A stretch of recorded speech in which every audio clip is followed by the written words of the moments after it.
विद्यार्थियों, स्वागत है आपका अपनी एपीएस ऑनलाइन क्लासेज में।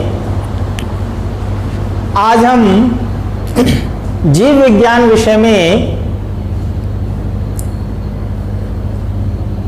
नया टॉपिक और नई यूनिट स्टार्ट करेंगे। उससे पहले मैं जो विद्यार्थी 10वीं क्लास से पास होकर आए हैं उनको एक बार फिर से बधाई देना चाहता हूं। आप लोगों के उज्जवल भविष्य की हम कामना करते हैं। आप हमारे साथ बने रहिए, हम आपको अच्छे से अच्छा कंटेंट्स देंगे। ये बात आप 12th स्टूडेंट्स के जो बच्चे हमारे यहाँ ऑलरेडी जुड़े हुए हैं, आप उनसे संपर्क कर सकते हैं। आपके बड़े भाई हैं जो कॉलेजेस में चले गए हैं, वो भी हमसे पढ़ के गए हैं। किस प्रकार से अब इस समय जब कोरोना महामारी चल रही है तो हम सारी हमारी टीम जो है विद्यालय की पूरी मेहनत से लगी हुई है और हम निरंतर आपको ऑनलाइन क्लासेस कंटिन्यू आपकी जो है अपलोड कर रहे हैं। वीडियो के माध्यम से आपके कमेंट्स आते हैं, पेरेंट्स के हमारे पास प्रतिक्रियाएं आती हैं। बहुत सारे कहते हैं सब बहुत बढ़िया है, समय की बचत भी होती है। हम आपको कंटिन्यू देख सकते हैं, जब चाहे देख सकते हैं, जिस समय चाहे हम देख सकते हैं और वीडियो को दोबारा भी देख सकते हैं और टॉपिक को बहुत अच्छी प्रकार हम समझ सकते हैं। तो मैं समझता हूं कि आप हमारे साथ इसी तरह बने रहिए। तो जो बच्चे 11th में आना चाह रहे हैं, 11th क्लास में, 10वीं से जो 11th क्लास में आना चाह रहे हैं बायोलॉजी सब्जेक्ट में, जीव विज्ञान में, उनको हमने एक वीडियो पहले अपलोड कर दिया है और उसमें जीव विज्ञान क्या है, उसका परिचय क्या है, पूरा हमने इंट्रोडक्शन उसका जीव विज्ञान का बताया है। और खास बात जो है वो ये है कि जो हमने 12वीं क्लास के बच्चों के लिए वीडियो अपलोड किए हैं, इससे पहले लगभग हमने 70 के लगभग वीडियो अपलोड किए हैं। उन वीडियो के अंदर इस बार जो बायोलॉजी में जो सब्जेक्ट है वो एनसीईआरटी का है, सिलेबस चेंज हुआ है। तो उस सिलेबस में जो चैप्टर हमारे आएंगे वो 12वीं क्लास में भी इस समय है। तो ध्यान रखना, वो आपके लिए वीडियो यूजफुल रहेंगे। जो 12वीं क्लास के हमने पहले अपलोड किए उनको भी आप देख सकते हैं और वहां से लाभ उठा सकते हैं। तो ये बहुत महत्वपूर्ण पॉइंट है जो मैं आपको बताया। ध्यान रखना, जो सिलेबस में इस बार 11th में चैप्टर्स आए हैं वो हमारे 12th में भी चल रहे हैं। चूंकि आगे 12th का भी बदल जाएगा तो इस बार जो है ये कंडीशन रहेगी। तो आज हम जीव विज्ञान विषय के अंदर चैप्टर हमारा 8वां है 11th क्लास की बुक के अंदर, कोशिका जीवन की इकाई। कोशिका जीवन की इकाई, cell the unit of life, यानी कोशिका जीवन की इकाई है। इस पूरे चैप्टर को हम पढ़ेंगे और इसके अंदर हम कोशिका की संरचना और कार्यों का अध्ययन करेंगे। और इस यूनिट की अगर हम बात करें तो इसको हम साइटोलॉजी यानी कोशिका विज्ञान कहते हैं। तो शुरुआत करते हैं। जैसा हमने यहां पर लिखा है कि साइटोलॉजी यानी कोशिका विज्ञान क्या है, तो सबसे पहली बात तो परिभाषा हमें आनी चाहिए। तो सिंपल मैंने यहां आपको बताया, कोशिका की संरचना का अध्ययन। कोशिका की संरचना का अध्ययन क्या कहलाता है? कोशिका विज्ञान कहलाता है। कोशिका की संरचना का अध्ययन कोशिका विज्ञान या साइटोलॉजी कहलाता है। क्लियर? अब बात आती है सेल बायोलॉजी की। तो यहां पर सेल बायोलॉजी को हम कहते हैं कोशिका जीव विज्ञान। कोशिका जीव विज्ञान में हम कोशिका की संरचना, संगठन और उसके कार्यों का अध्ययन करते हैं। तो यहां पर संगठन पूरा और उसके कोशिका के अंदर कौन कौन से ऑर्गन्स होते हैं उन सब की डिटेल और उनके साथ में कार्य यानी फंक्शन, कैसे वो काम करते हैं, इन सब की स्टडी जिस विज्ञान में हम करते हैं उसको हम कहते हैं सेल बायोलॉजी, दैट इज कोशिका जीव विज्ञान। तो ये चीज क्लियर हो गई। सबसे पहले तो हमने देखा कोशिका विज्ञान क्या है, कोशिका की संरचना का अध्ययन। क्लियर? नेक्स्ट है कोशिका जीव विज्ञान यानी सेल बायोलॉजी। तो यहां पर हम कोशिका की संरचना, संगठन और उसके कार्यों का भी अध्ययन करेंगे। क्लियर? अब बात आती है कि वास्तव में कोशिका है क्या।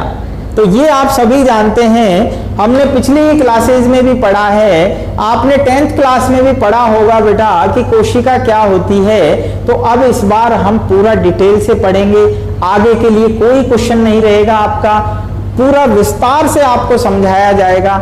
जीवन विज्ञान, क्योंकि हमारा विषय हमने पहले भी कहा था जीव विज्ञान, दैट इज लाइफ साइंस भी कहते हैं इसको। तो हम यहाँ लाइफ के बारे में पढ़ेंगे और आपको बताया कि प्रत्येक जीव जो है उसका शरीर छोटी छोटी कोशिकाओं से बना है, और वो कोशिकाएं जो हैं जैसे एक मकान को बनाने के लिए छोटी छोटी ईंटों की आवश्यकता होती है, इकाई जिसे हम कहते हैं, इसी प्रकार जीवों का शरीर, जो जीव है उनका शरीर कोशिकाओं से बना है, यानी वो उसकी इकाई होते हैं।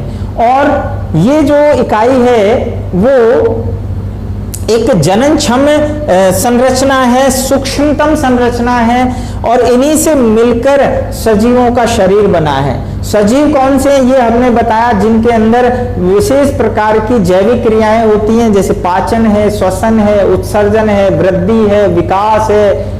ये सारी क्रियाएं केवल लाइव एनिमल्स के अंदर होती हैं। लाइव एनिमल्स की बात करें तो लाइव्स के अंदर जो दोनों ही चीजें आती हैं, पादप भी आते हैं, जंतु भी आते हैं, जिनका हमने ब्रांच के हिसाब से आपको पिछली वीडियोस में बताया था। शैल जो है वास्तव में ये लेटिन भाषा का शब्द है, ध्यान रखना, शैल जो है लेटिन भाषा का शब्द है। यहां से एक क्वेश्चन बनेगा बेटा, ध्यान रखना, एक एक चीज को क्लियर समझेंगे। जिन बच्चों को आगे चलकर नीट देना है, डॉक्टर बनना है या मेडिकल में जाना है, उनको अभी से ही एक एक वर्ड्स जो आपको बताए जा रहे हैं उनको ध्यान से समझिए बेटा। जिसने ध्यान दिया है वो समझ लीजिए पार हो जाएगा। इस चीज को मैं बार बार कहता हूं, मेरे जितने भी स्टूडेंट जो आगे जाकर चाहे वो नर्सिंग में गए हैं, चाहे वो डॉक्टरी उसमें कर रहे हैं, तो उन सब ने एक ही बात कही है, सर जो बात अगर स्टूडेंट 11th क्लास से ही आप बताते हैं वो अगर ध्यान में रखना शुरू कर दे, यानी आगे के लिए हमें नहीं रखना है, हमें अभी क्लियर करना है। तो आज मैं आपको सेल्स और इससे जुड़ी पूरी यूनिट के बारे में हम पढ़ेंगे, तो ये अभी क्लियर होना चाहिए, ठीक है, आगे के लिए नहीं छोड़ना है। बीएससी में पढ़ोगे अगर आपको बीएससी में जाना है, लेकिन अभी क्लियर करिए। तो कोशिका क्या है? कोशिका प्रत्येक सजीव शरीर की जननक्षम, ध्यान रखना, जननक्षम संरचनात्मक और क्रियात्मक इकाई को कोशिका यानी शैल कहते हैं। प्रत्येक सजीव, चाहे वो प्लांट हो चाहे एनिमल हो, सभी का शरीर छोटी छोटी इकाइयों से बना है, उनको हम सेल कहते हैं, कोशिका कहते हैं, और ये इसकी स्ट्रक्चरल और फंक्शनल यूनिट होती है। जो सेल जो है वो शरीर की स्ट्रक्चरल एंड फंक्शनल यूनिट होती है। क्लियर? अब शैल लेटिन भाषा का शब्द है, लेटिन भाषा का शब्द है शैल, और इसका अर्थ हिंदी में होता है खाली स्थान या कोश। खाली स्थान या कोश, जैसे आप देख रहे हैं ये खाली स्थान है, कोश है, तो इसको क्या कह रहे हैं? शैल, और इसी को कोशिका कहते हैं। अब बात आती है कि यहां पर जो साइटोलॉजी विज्ञान है, यहां तक क्लियर बात हो गई। साइटोलॉजी की हम बात कर रहे हैं, कोशिका का अध्ययन करेंगे। तो सबसे पहले कोशिका के बारे में जो खोज है वो किसने की थी? वो की थी रॉबर्ट हुक ने। किसने की थी? रॉबर्ट हुक ने। तो रॉबर्ट हुक को जो है साइटोलॉजी का जनक भी कहते हैं, कोशिका विज्ञान, कोशिका विज्ञान का जनक। अरे भाई सीधी सी बात है, किसी भी चीज के जनक के बारे में यदि क्वेश्चन पूछा जाए तो कौन होगा? वो व्यक्ति, वो वैज्ञानिक, वो शिक्षाविद जिसने उस चीज के बारे में पूरा डेडिकेट होके, पूरा समर्पित होके कार्य किया है, कोई बुक लिखी है उसके बारे में विस्तार से, तो वही जनक होगा। तो यहाँ आपको पता है कि कोशिका विज्ञान का जनक कौन होगा? कौन होगा? अरे भाई रॉबर्ट हुक होगा, राइट? रॉबर्ट हुक को हम क्या कहेंगे? कोशिका विज्ञान का जनक, father of cytology. Clear? Father of cytology, right? इसी प्रकार एक पॉइंट और हम लेते हैं, यदि यदि हम विश्व स्तर की बात करते हैं तो यहां पर दोनों चीजें अलग अलग हम पढ़ते हैं। कोशिका विज्ञान जो है उसका जनक किसे कह रहे हैं? रॉबर्ट हुक को। इसके बाद दूसरे वैज्ञानिक जो हैं जिन्होंने मॉडर्न साइटोलॉजी, जिसे हम कहते हैं आधुनिक कोशिका विज्ञान का जनक, तो ये भी आपको ध्यान रखना है, ये है सीपी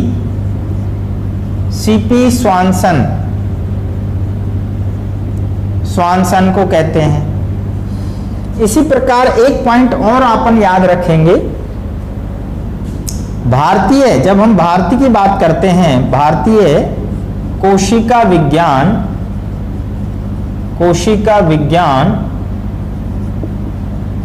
का जनक। सभी पॉइंट्स को आपको याद रखना है, ध्यान रखना है, इसी से मैं क्वेश्चंस पूछूंगा हर वीडियो के बाद में। भारतीय कोशिका विज्ञान यानी इंडियन साइटोलॉजी के जनक कौन है? यानी इसका मतलब ये हुआ, भारत में सबसे ज्यादा कोशिका विज्ञान के बारे में जो अध्ययन किया है, कोशिका के बारे में जो अध्ययन किया है, वो किसने किया है? वो किया है A.K. शर्मा ने। A.K. Sharma, right.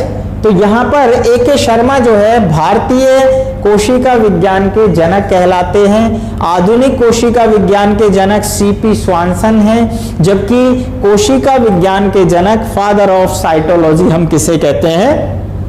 Robert Hooke को, क्योंकि रॉबर्ट हुक ने क्या की थी? कोशिका की खोज की थी, राइट। कोशिका की खोज किसने की थी? रॉबर्ट हुक ने। तो अब हम खोज की बात करते हैं। तो यहां तक जो पॉइंट्स हैं, अब तक हमने देखा कि कोशिका क्या है, ठीक है, कोशिका विज्ञान क्या है, और जो है सेल बायोलॉजी क्या होती है। कोशिका की खोज, तो सबसे पहले अगर हम बात करें वास्तव में कोशिका की खोज किसने की थी, तो कोशिका की जो खोज है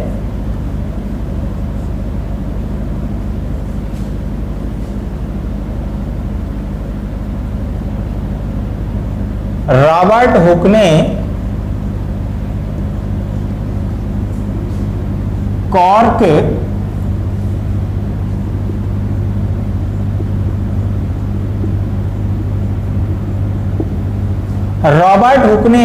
कॉर्क के कोशों में कोशिका की खोज की। वास्तव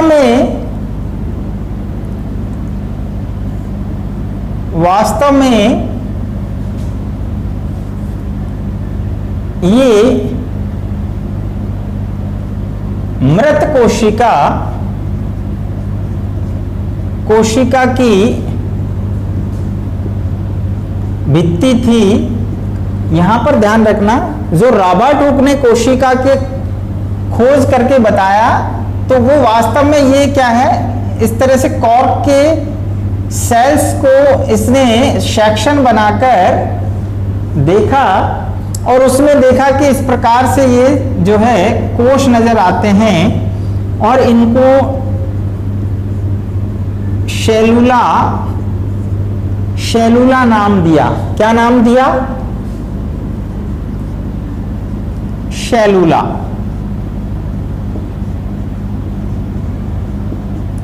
और यही शेलुला बाद में शेल, अर्थात जिसको कोश भी कह देते हैं, कोश, खाली स्थान अभी आपको बताया, लेटिन नाम है शेल। तो रॉबर्ट हुक ने कॉर्क के कोशों में, कॉर्क जैसे आप देख रहे हैं ये लकड़ी है, तो ये कॉर्क है, दैट इज कॉर्क।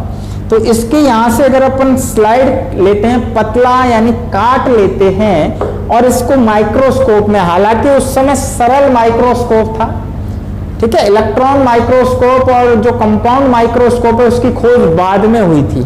तो इन्होंने जो देखा उसमें, तो उनको ये इस तरह से खाली स्थान नजर आए, और इसके बारे में स्टडी करके इन्होंने बताया कि भाई ये क्या है, सेलुला है, नाम दिया शेलुला, बाद में इसी को शेल यानी कोश कहते हैं, ठीक है। और इसने अपनी पुस्तक, ये भी ध्यान रखना है आपको, पुस्तक थी माइक्रोग्राफिया, माइक्रोग्राफिया। ये किसकी पुस्तक का नाम लिखा है मैंने? ये रॉबर्ट हुक की पुस्तक का नाम है, ध्यान रखना। ये बहुत इंपॉर्टेंट पॉइंट है, आपको बुकों में नहीं मिलेगा। रॉबर्ट हुक ने जब अपनी पूरी स्टडी की और कोश को बताया और कहा कि ये शेल है, और इसको अपनी पुस्तक में लिखा माइक्रोग्राफिया में, पूरा विस्तार से समझाया। इसीलिए हम रॉबर्ट हुक को कोशिका का खोजकर्ता और साइटोलॉजी का जनक कहते हैं। लेकिन बाद में एक वैज्ञानिक आए जिन्होंने ये कहा कि भाई ये जो रॉबर्ट हुक ने कोशिका बता रहे हैं ये वास्तव में मृत कोशिका की भित्ति है। जैसे यहां पर अब ये आप देख रहे हैं, ये जीवित नहीं है। जब ये पेड़ के अंदर थी, ये लकड़ी कॉर्क जब पेड़ में थी तब जीवित अवस्था में थी।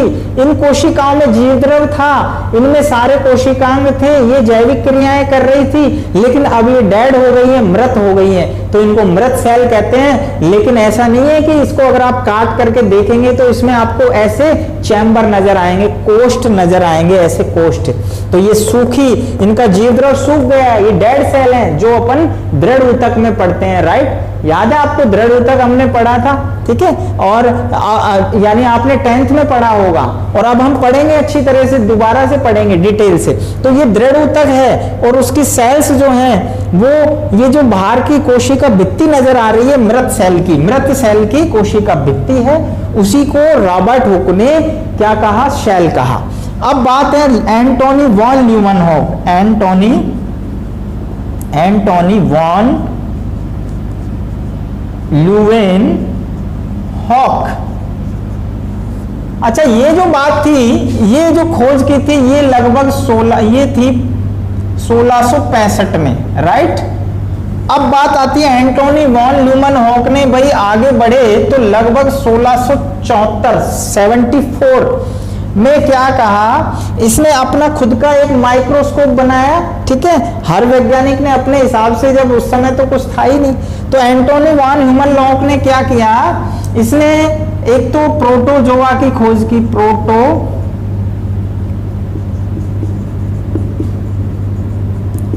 इसके अलावा जीवाणु के साथ साथ इसने शुक्राणु वे आरबीसी है ना, लाल रक्त कणिका को सूक्ष्मदर्शी में देखा और जीवित कोशिका की खोज की। बात समझ में आ रही है? तो यहां से क्वेश्चन बनता है, जीवित कोशिका की खोज किसने की भाई? एंटोनी वॉन ल्यूमेनहॉक ने। तो इसने 1674 में इसने भी बहुत सारी चीजों को देखा सूक्ष्मदर्शी से। प्रोटोजोअन्स जैसे अमीबा है, इस तरह के जीव हैं, जीवाणु बैक्टीरिया है, वो इसने देखे। और शुक्राणु स्पर्म्स को सबसे पहले, क्योंकि स्पर्म्स एक कोशिकीय जीव होता है, ध्यान रखना, एक कोशिकीय जीव है स्पर्म्स। इसकी खोज भी सबसे पहले ल्यूमेनहॉक ने की थी। और आरबीसी जो हमारे रक्त में होती है, सिंगल सेल होती है, उसको भी किसने देखा सबसे पहले? एंटोनी वॉन ल्यूमेनहॉक ने। तो जीवित कोशिका की खोज किसने की भाई? एंटोनी वॉन ल्यूमेनहॉक ने, लगभग 1674 में। तो जीवित कोशिका की खोज की अगर क्वेश्चन पूछा जाए तो ध्यान रखना, यहां से एंटोनी वॉन ल्यूमेनहॉक को कहते हैं। इसीलिए एंटोनी वॉन ल्यूमेनहॉक को फादर ऑफ माइक्रोबायोलॉजी, यानी सूक्ष्म जीव विज्ञान। इसी प्रकार फादर ऑफ बैक्टीरियोलॉजी।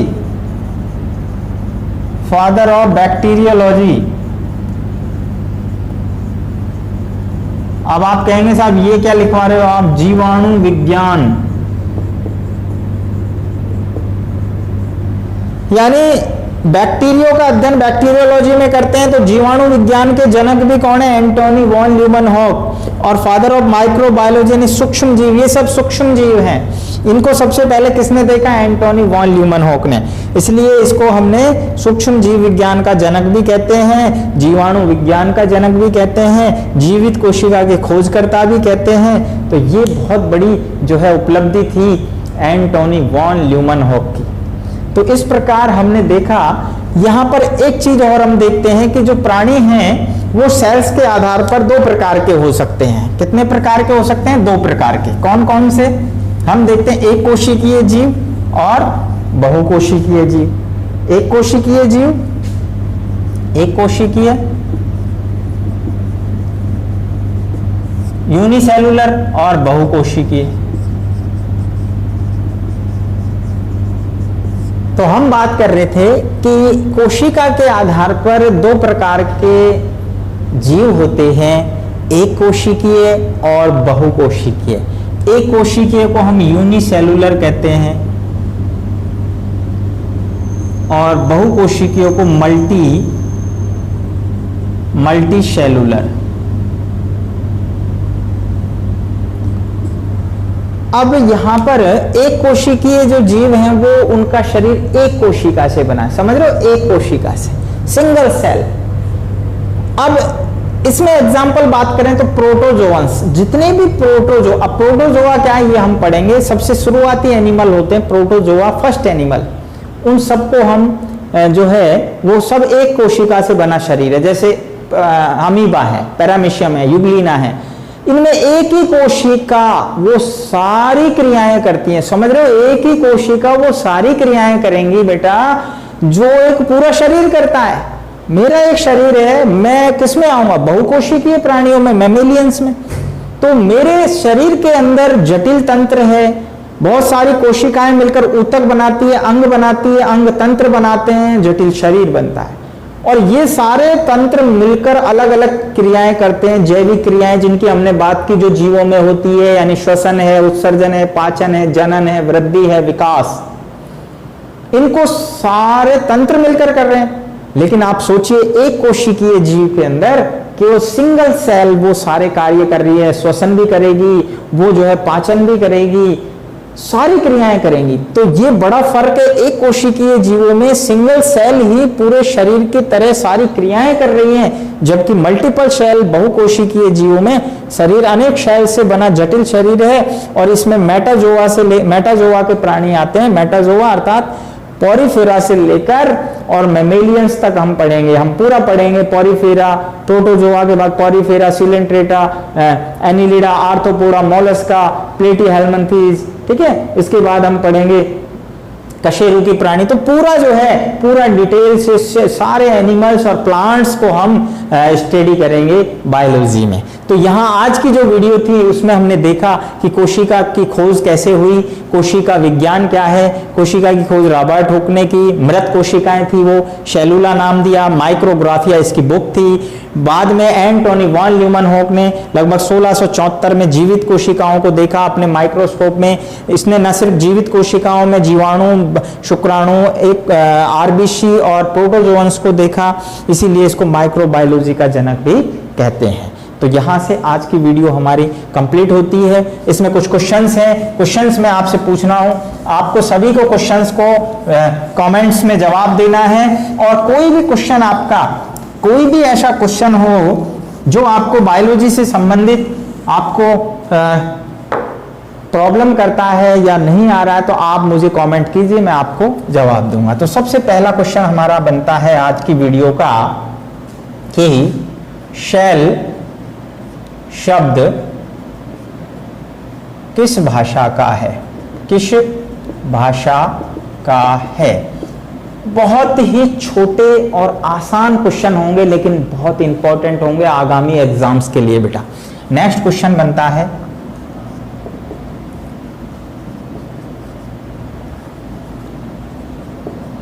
मृत कोशिका की खोज। मैं शॉर्ट में लिख रहा हूं क्वेश्चन, समझ लेना। मृत कोशिका की खोज किसने की? राइट। क्वेश्चन 3, जीवित कोशिका की खोज इसमें आपको सन भी बताना है, ठीक है, ईयर भी बताना है, कब कब हुई थी। नेक्स्ट क्वेश्चन है,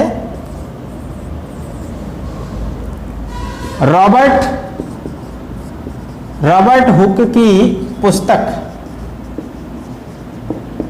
का नाम, रॉबर्ट हुक की पुस्तक का नाम बताना है। क्वेश्चन नंबर 5, आरबीसी की खोज किसने की? तो यहां 5 क्वेश्चन हमने पूछे हैं। शैल शब्द किस भाषा का है? मृत कोशिका की खोज किसने की? जीवित कोशिका की खोज किसने की? रॉबर्ट हुक की पुस्तक का नाम बताना है और आरबीसी की खोज किसने की। ये तमाम क्वेश्चन आपको वीडियो में आंसर मिलेंगे, देखते रहिए। आगे मिलते हैं नेक्स्ट वीडियो में।